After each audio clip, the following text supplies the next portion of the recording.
Soy así porque así me criaron, no es mi culpa. Historia completa. Me dicen que soy frío, que soy controlador, que soy de otra época. Y yo no entiendo por qué se sorprenden, si siempre he sido claro. Yo soy así porque así me criaron. No es mi culpa. Me llamo Héctor, tengo 36 años, y hasta hace 3 meses estaba comprometido con Laura, 32. Íbamos a casarnos este año. Ya teníamos lugar, fecha tentativa, incluso habíamos hablado de los padrinos. Todo bien. O eso creía yo. Ahora ella se fue. Se llevó sus cosas en cajas negras, sin drama, sin gritos, con una calma que me dejó peor que cualquier pelea. Y desde entonces la gente me mira como si yo fuera un villano, como si yo hubiera sido un monstruo escondido, como si mi manera de ver la vida fuera un delito. Pero yo no me levanté un día pensando, voy a tratarla mal. Yo simplemente hice lo que aprendí que se hace cuando uno quiere una familia estable, cuando uno quiere respeto, cuando uno quiere orden. ¿Eso está mal ahora?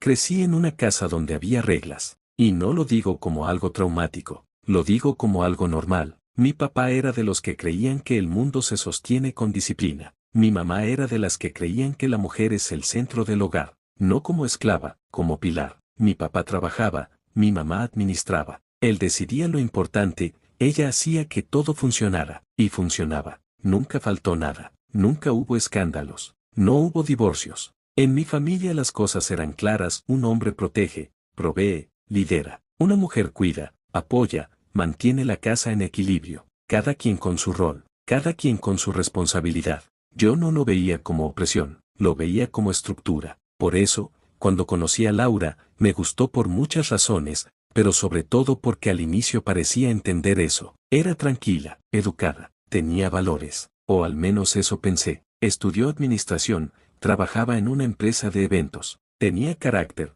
sí, pero no era de esas personas que viven discutiendo por todo. La conocí por un primo. Fuimos a una comida familiar y ahí estaba ella, ayudando a servir. Me fijé en que no era la típica que se sienta y espera. Tenía iniciativa. Me gustó. Hablamos. Me reí. Me cayó bien. Salimos un par de veces. Nada rápido. Yo no soy de estar con alguien por pasar el rato. Yo, si salgo contigo, es porque estoy evaluando si eres alguien con quien puedo construir algo serio. Se lo dije desde el principio. Yo busco estabilidad, le dije, no juegos. Ella sonrió y me dijo que ella también. Durante los primeros meses, todo fue fácil. Laura era atenta, cariñosa, presente. Me mandaba mensajes, me preguntaba cómo iba mi día, me hacía sentir importante. Y yo hice lo mismo. No soy un tipo que ignore. Yo soy detallista, pero también soy exigente. Lo primero que noté fue su forma de vestir. No es que fuera vulgar, pero era moderna. Topsitos, faldas cortas, pantalones ajustados. Yo no soy un señor amargado, pero siempre he creído que una mujer comprometida debe cuidar cómo se muestra, no por celos, sino por respeto, por imagen. Una tarde salimos a cenar y ella llevaba un vestido que, para mí, mostraba demasiado. Se veía bonita, sí, pero era demasiado. Lo supe por cómo la miraron 2 hombres en la entrada. En el carro, de regreso, se lo dije. Te ves hermosa, pero ese vestido no me gusta, le dije. Ella se rió, como si pensara que era broma. ¿Por qué?, preguntó. Porque llama demasiado la atención. ¿Y eso qué?, dijo. Ahí sentí la primera señal de choque. Que tú estés conmigo significa algo, Laura, le dije. No eres una mujer soltera buscando miradas. Ella me miró con una expresión rara, como de sorpresa mezclada con incomodidad. ¿Me estás diciendo cómo vestir?, preguntó. Yo me molesté un poco. No te estoy diciendo. Te estoy diciendo lo que pienso. Y lo que pienso es que una mujer que se respeta y respeta a su pareja cuida esas cosas. No gritamos, no peleamos. Ella solo se quedó callada un rato y luego cambió el tema. Yo pensé, ya entendió. Ese fue mi error. Yo asumía que entender significaba aceptar. Con el tiempo, fueron apareciendo más cosas, detalles. Y lo digo así porque para mucha gente son detalles, pero para mí los detalles son lo que define una relación. Los detalles son lo que construyen o destruyen la convivencia. Laura tenía amigos hombres, no 1 o 2, sino varios. Del trabajo, de la universidad, de no sé dónde. Y a mí eso me incomodaba. No porque yo crea que no puede haber amistad, sino porque yo sé cómo piensan los hombres. Yo soy hombre. Yo sé cuando un hombre está ahí de amigo y cuando está esperando el momento. Se lo mencioné un par de veces, con calma.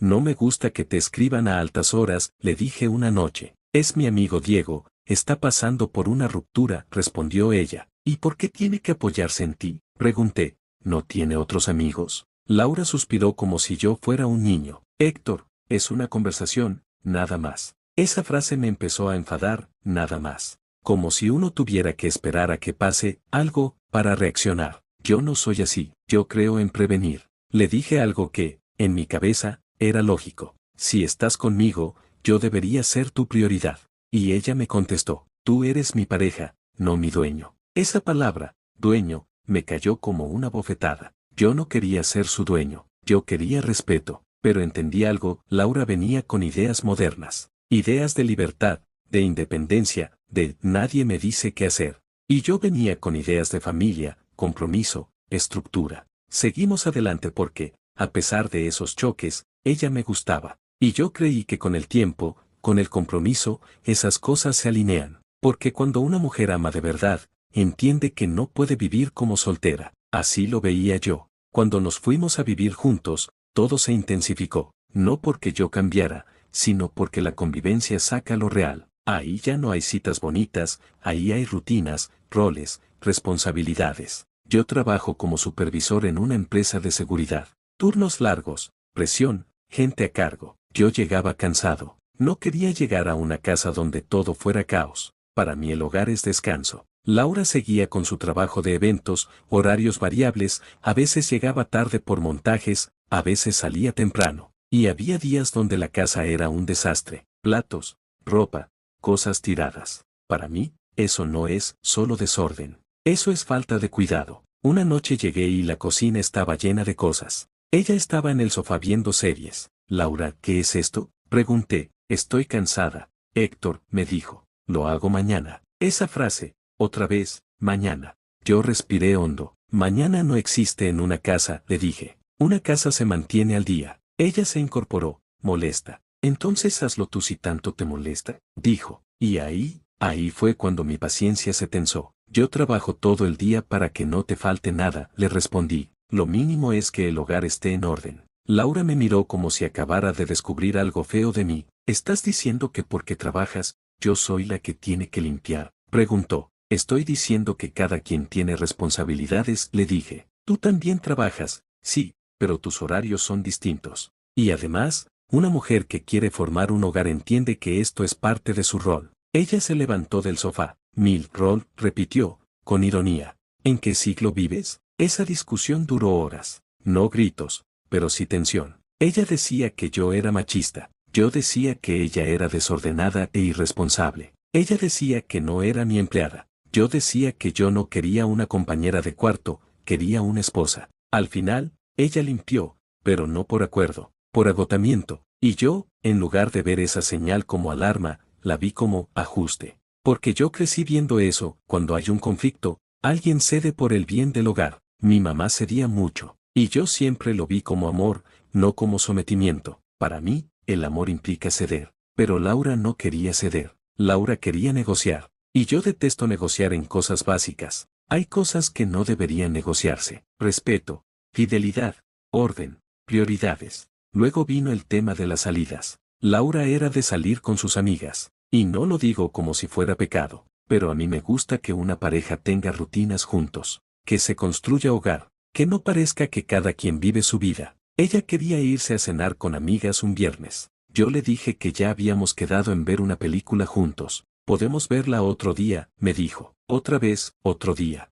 Le dije que no me parecía correcto que priorizara a sus amigas por encima de mí. No las estoy priorizando, respondió. Solo quiero salir. ¿Y por qué necesitas salir sin mí? Pregunté. Ella me miró como si esa pregunta fuera absurda. Porque necesito respirar, dijo. Respirar. Como si estar conmigo la ahogara. Ese día se fue igual. Y yo me quedé en casa con una mezcla de enojo y humillación que no supe manejar bien. Cuando volvió, no le hablé. No porque quisiera hacerle daño, sino porque yo aprendí que el silencio pone límites. Mi papá hacía eso. Cuando alguien se pasaba, se retiraba. Laura lo tomó como castigo. ¿Me estás castigando?, me preguntó. Estoy molesto, le dije. Y si no lo entiendes, no sé qué decirte. No tengo que pedirte permiso para ver a mis amigas, dijo. Ahí fue cuando empecé a sentir que Laura no entendía lo que es una relación seria. Para ella, estar en pareja era sumar a alguien sin restar nada. Para mí, estar en pareja implica reorganizar tu vida, cambiar prioridades, ajustar. Y sí, eso implica restar. Empezamos a chocar en todo, en horarios, en dinero, en decisiones pequeñas. Ella compraba cosas sin consultarme. Yo le decía que en una casa se decide en conjunto. Ella decía que era su dinero. Yo decía que si vamos a casarnos, no existe tu dinero, existe nuestro hogar. Yo le pedía que me avisara cuando llegara, por seguridad. Ella decía que la controlaba. Yo le decía que el mundo está peligroso. Ella decía que era pretexto. Yo le decía que era sentido común. Una vez, Laura subió una foto a redes con una blusa escotada. Yo se lo dije. Bájala. Lo dije así, directo. Ella se rió, como incrédula. No, dijo. ¿Por qué la bajaría? Porque no me gusta que te muestres así, respondí. Y si me respetas, lo entiendes. Ella se puso seria. Héctor, mi cuerpo es mío. Y mi apellido también será tuyo si nos casamos, le respondí. Tu imagen nos representa a los dos. Eso desató una pelea terrible. Ella decía que yo la estaba anulando. Yo decía que ella era egoísta, que solo pensaba en ella, que no entendía lo que es ser familia. Lo peor fue que en esas peleas, yo me sentía siempre como el adulto, como el que estaba tratando de mantener la cordura, y ella como la rebelde. Yo decía, esto es lo correcto, ella decía, esto es mi libertad. Y cuando alguien pone su libertad por encima de la estabilidad,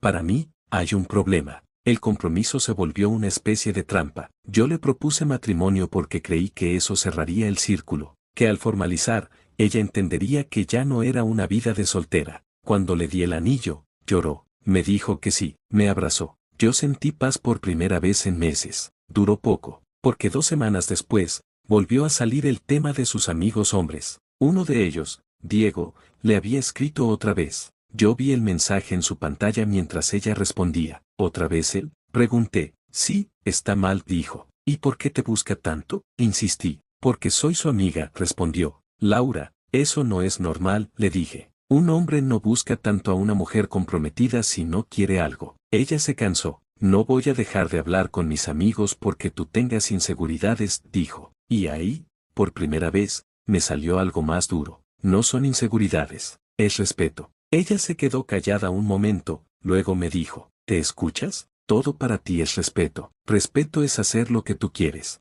Eso me enfureció. No, Laura, respeto es entender que una relación tiene límites, que no todo vale, que no estás sola. Ella me miró con ojos fríos. Yo no quiero casarme con alguien que cree que puede decidir por mí. Esa frase me dejó helado. Y ahí empezó el principio del fin. Porque yo sí creo que, en un matrimonio, se decide en conjunto. Y, en conjunto, muchas veces significa que alguien lidera. Y para mí, ese alguien es el hombre. No porque la mujer sea menos, sino porque así funciona una familia ordenada. Alguien debe llevar el timón. Laura no quería timón. Quería 2 timons. Y un barco con 2 timons no va a ningún lado. Esa semana discutimos casi diario. Ella empezó a llegar tarde, a hablar menos, a quedarse más tiempo en su trabajo. Yo le preguntaba dónde estaba, con quién. Ella respondía cortante, estoy trabajando. ¿Con quién? Preguntaba yo. Con gente. La falta de claridad me desesperaba, porque yo siempre he creído que quien no oculta, no se molesta por explicar. Una noche, llegó y dejó su celular boca abajo. Yo lo noté. Le pregunté quién le estaba escribiendo. Me dijo, nadie. Yo insistí. Ella me dijo que yo estaba paranoico, que estaba hartándola. Yo respondí con la frase que, según ella, fue el punto donde dejó de verme igual. Si fueras una mujer de valores, no estaríamos discutiendo esto. Lo dije con sinceridad, no como insulto, como recordatorio. Laura se quedó mirándome un rato, como si acabara de entender quién era yo, de verdad. Soy una mujer de valores, dijo. Solo que no son los tuyos. Y se metió al cuarto, cerró la puerta. Yo me quedé en la sala, con el pecho apretado, sintiendo que todo se me estaba saliendo de las manos. No porque la amara menos, sino porque no sabía cómo hacerla entender algo que para mí era obvio, que el amor necesita reglas. Esa noche dormimos separados por primera vez desde que vivíamos juntos. Y al día siguiente, cuando volví del trabajo, encontré una nota en la mesa. Decía, necesito pensar, no me busques hoy. Eso me enfureció y me asustó al mismo tiempo. Porque, pensar en una mujer significa que ya decidió, solo que todavía no te lo dice. Y yo no estaba listo para lo que venía. Cuando leí la nota de Laura diciendo que necesitaba pensar y que no la buscara, sentí algo que no me gusta admitir, pérdida de control. No rabia solamente, no celo solamente. Fue esa sensación profunda de que algo que creías firme empieza a resbalarte de las manos y no sabes si apretar más o soltar. Yo elegí apretar. No la llamé ese día, como pidió, no porque respetara su espacio, sino porque me dije que era una prueba. Si de verdad estaba comprometida conmigo, volvería. Si no, entonces yo tenía razón desde el principio, no estaba preparada para una relación seria. Ese fue el relato que me repetí durante horas. Esa noche casi no dormí, no porque la extrañara de forma romántica, sino porque mi cabeza no paraba de repasar cada discusión, cada frase, cada gesto. Yo buscaba un error claro, algo que pudiera señalar como, aquí empezó todo. Pero siempre llegaba a la misma conclusión, yo no había cambiado. Yo había sido igual desde el principio, el que había puesto reglas claras, el que había hablado de valores, de estructura, de familia. Si alguien había cambiado, era ella. A la mañana siguiente le escribí un mensaje corto, medido. Espero que estés bien, aquí podemos hablar cuando quieras. No era una disculpa, era una apertura controlada. No respondió. Eso me molestó más de lo que esperaba, porque en mi cabeza, incluso cuando alguien necesita pensar, hay niveles de respeto, y dejar a tu prometido en visto no es respeto. Al mediodía llamé, no contestó. Ahí empecé a justificar lo que vino después con una lógica que, en ese momento, me parecía impecable. Si no responde, es porque alguien la está influyendo, porque nadie toma decisiones así de la nada. Siempre hay una voz externa, y yo sabía perfectamente cuál podía ser esa voz. Sus amigas nunca me cayeron mal, pero siempre me parecieron demasiado libres. Demasiado de esa idea de que nadie debe ceder nada por nadie. Mujeres solteras opinando sobre relaciones comprometidas. Eso, para mí, es peligroso. Así que le escribí de nuevo, esta vez más directo. No me parece bien que tomes decisiones influenciada por gente que no vive nuestra relación. Cuando finalmente respondió, lo hizo con un mensaje que todavía recuerdo palabra por palabra. Héctor,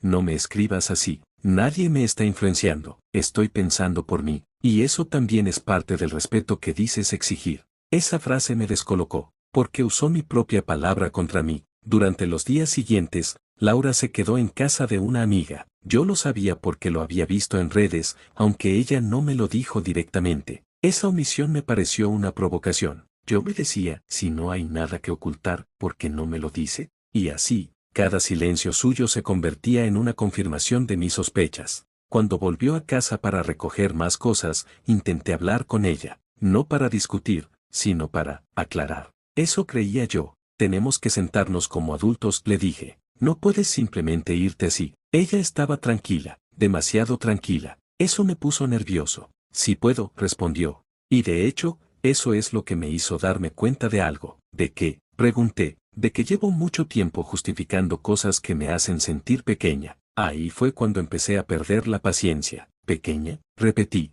Laura, nunca te he levantado la voz, nunca te he faltado al respeto, nunca te he sido infiel. ¿De qué estás hablando? Ella dejó una caja en el suelo y me miró de frente. Me hablas como si siempre estuviera equivocada, dijo. Como si mis decisiones fueran inmaduras. Como si yo necesitara que me guíes. Eso no es hablarte mal, respondí. Eso es marcar un camino. ¿Y quién te pidió que lo marcaras? Preguntó. No supe qué decir en ese momento, porque en mi cabeza, nadie lo pide. Simplemente es así. Alguien tiene que hacerlo. Yo crecí viendo cómo funciona una familia, le dije. Y no voy a pedir perdón por eso. Yo no te pido que pidas perdón por tu crianza, respondió. Te pido que no la uses como excusa para pasar por encima de mí. Esa palabra volvió a aparecer, excusa. Me sentí atacado, porque siempre he creído que entender de dónde vienes es fundamental para entender quién eres. Yo no inventé mis valores. Me los enseñaron, me funcionaron, me dieron estabilidad.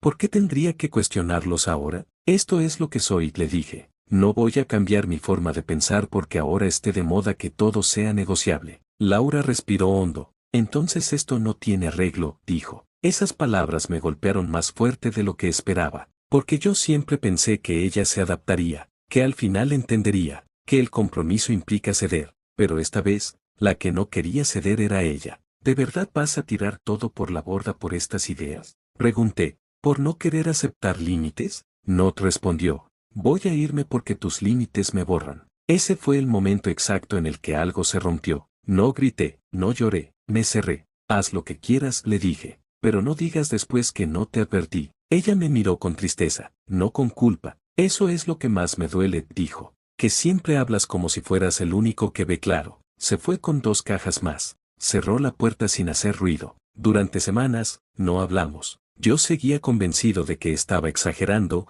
de que era una crisis previa a la boda, de que tarde o temprano volvería. ¿Por qué qué mujer rechaza estabilidad, protección, compromiso? Pero no volvió. Un mes después, me llamó para decirme que cancelaría la boda definitivamente, que ya había sacado sus cosas, que necesitaba empezar de nuevo. No quiero seguir sintiendo que tengo que demostrarte que soy digna de respeto, me dijo. Eso me enfureció. Nunca te pedí que demostraras nada, respondí. Te pedí coherencia. Coherencia con tu visión, dijo. No con la mía. Colgamos sin despedirnos. Ahí fue cuando la narrativa externa empezó a formarse. Amigos en común dejaron de invitarme. Mi familia empezó a preguntarme qué había pasado. Mi hermana me dijo algo que no esperaba. Héctor, ¿nunca pensaste que quizás fuiste demasiado duro? Demasiado duro, como si pedir orden, respeto y prioridades fuera dureza. Así nos criaron, le respondí, y no estamos tan mal. Sí, dijo ella, pero mamá nunca tuvo opción. Esa frase me dejó callado un segundo, pero lo descarté rápido. Mi mamá siempre decía que estaba bien, que estaba orgullosa de su familia. Yo seguía defendiendo mi postura con todo el que preguntaba. Laura se dejó influenciar. Laura quería libertad sin responsabilidad. Laura no estaba lista para ser esposa. Nunca dije yo la lastimé, porque, sinceramente, no sentía que lo hubiera hecho. No la insulté, no la golpeé, no la engañé, solo le pedí que encajara. Pasaron los meses y empecé a notar algo extraño. Cada vez que contaba mi versión, la gente se quedaba en silencio. No me discutían, no me decían que estaba mal, pero tampoco me daban la razón. Una noche, tomando café con un compañero del trabajo, salió el tema. Él me escuchó largo rato y luego dijo algo que me incomodó. ¿Nunca pensaste que el problema no es cómo te criaron, sino que nunca te preguntaste si eso que aprendiste también era justo para ella? No respondí, porque responder habría significado cuestionar algo que yo siempre di por sentado. Y eso era más difícil que perder una relación. Yo seguía diciéndome que no era mi culpa, que soy así porque así me criaron, que no puedo cambiar mi esencia para complacer a alguien. Pero, por primera vez, esa frase empezó a sonar menos como una verdad, y más como un escudo, y todavía no estaba listo para ver qué había detrás. Después de que Laura canceló la boda, el mundo no se me cayó encima de inmediato. Eso fue lo extraño. Yo esperaba un vacío, una crisis, algo que confirmara que había perdido al amor de mi vida. Pero lo que sentí fue otra cosa, silencio. Un silencio cómodo al principio, sin discusiones, sin reproches, sin esa sensación constante de estar negociando cada cosa. Durante las primeras semanas me repetí que estaba mejor así, que al menos ahora no tenía que explicarme, que nadie cuestionaba mis decisiones en mi propia casa. Volví a rutinas antiguas, trabajo, gimnasio, casa, orden, horarios claros, todo bajo control, y ese control me tranquilizaba. Pero la tranquilidad empezó a tener grietas. La primera apareció una noche cualquiera, cuando llegué del trabajo y dejé las llaves en la mesa. Nadie preguntó cómo me había ido el día. Nadie estaba viendo series en el sofá. Nadie había dejado una taza mal puesta. El departamento estaba impecable y vacío. Me senté sin prender la televisión. Y por primera vez desde que Laura se fue, me sentí solo de verdad.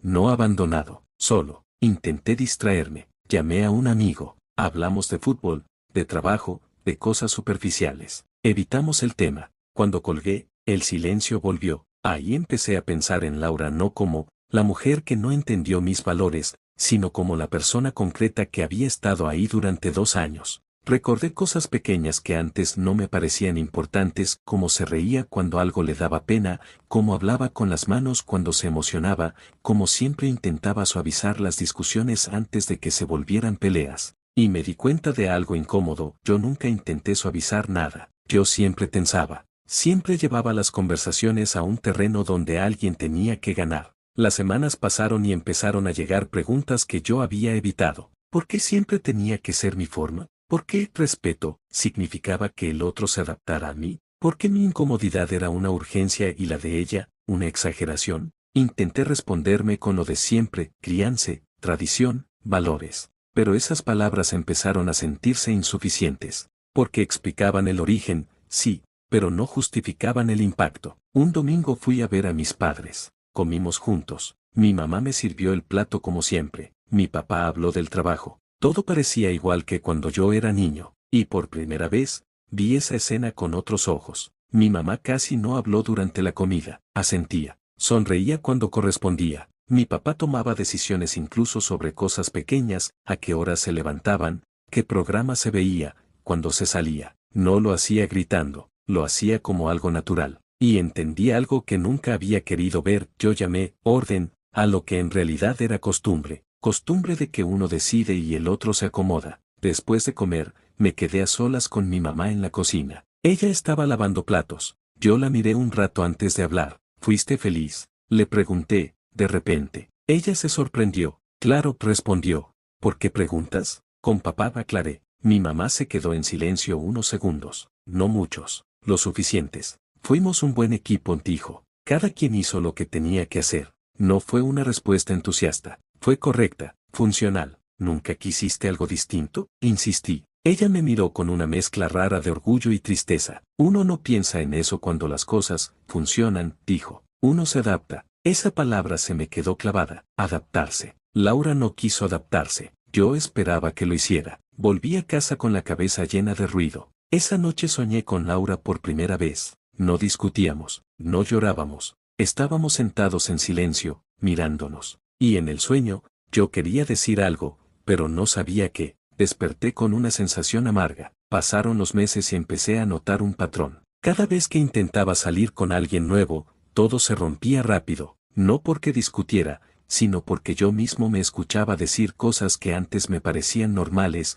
y ahora sonaban duras incluso para mí. No me gusta que salgas tanto, no me parece correcto que publiques eso. Si estás conmigo, deberías priorizarme más. Algunas mujeres me lo decían de frente. Eso es control, me dijo una, sin rodeos. Yo respondía lo de siempre, no, es respeto, pero ya no sonaba tan convincente. Una noche, revisando mensajes viejos por pura nostalgia, encontré una conversación con Laura de los primeros meses. Ella me había escrito algo que en ese momento ignoré. A veces siento que no puedo ser yo contigo sin que se convierta en un problema. Leer eso meses después fue como recibir una bofetada tardía. Yo siempre creí que Laura era la que exageraba, la que no entendía. Nunca consideré seriamente que yo fuera el peso. Y eso me llevó a la pregunta que más me costó hacerme. ¿Y si no fue mi crianza el problema, sino mi decisión de no cuestionarlo? Porque ahí estaba el punto incómodo. Yo no era un niño repitiendo patrones sin conciencia. Yo era un adulto usando esos patrones como excusa para no cambiar.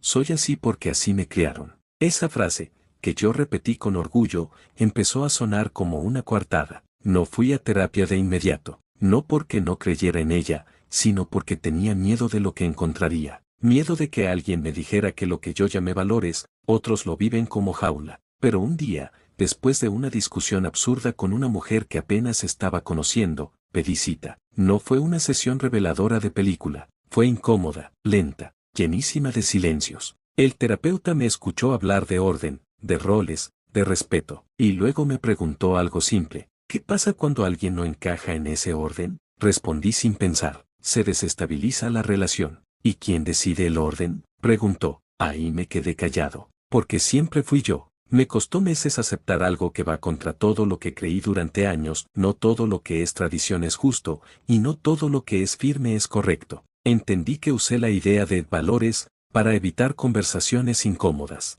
Que llamé liderazgo a no escuchar. Que llamé respeto a obediencia. Que confundí amor con estructura rígida. Laura no se fue porque no entendiera mis valores. Se fue porque mis valores no la incluían como igual. Y aceptar eso no fue un momento heroico. Fue humillante. Porque significó aceptar que yo no fui una víctima de los tiempos modernos, sino alguien que lastimó sin levantar la voz. Nunca le escribí para pedir perdón. No porque no quisiera, sino porque entendí algo tarde. Una disculpa no siempre repara. A veces solo calma al que la da. Lo que sí hice fue dejar de esconderme detrás de esa frase. Hoy, cuando alguien me pregunta qué pasó con Laura, Ya no digo, no estaba lista, ni quería demasiada libertad.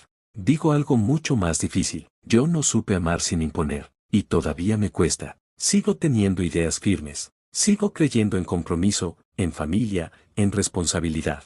Pero ahora sé que ninguna de esas cosas justifica reducir a otra persona. Mi crianza explica quién fui, no justifica quién elijo ser, y entender eso fue más doloroso que perder una boda, porque me obligó a mirar de frente algo que siempre evité. ¿Qué decir? No es mi culpa, no me exime de hacerme responsable del daño que causé, y que crecer, al final, no es honrar lo que te enseñaron sin cuestionarlo, sino decidir conscientemente qué vale la pena conservar, y que ya no.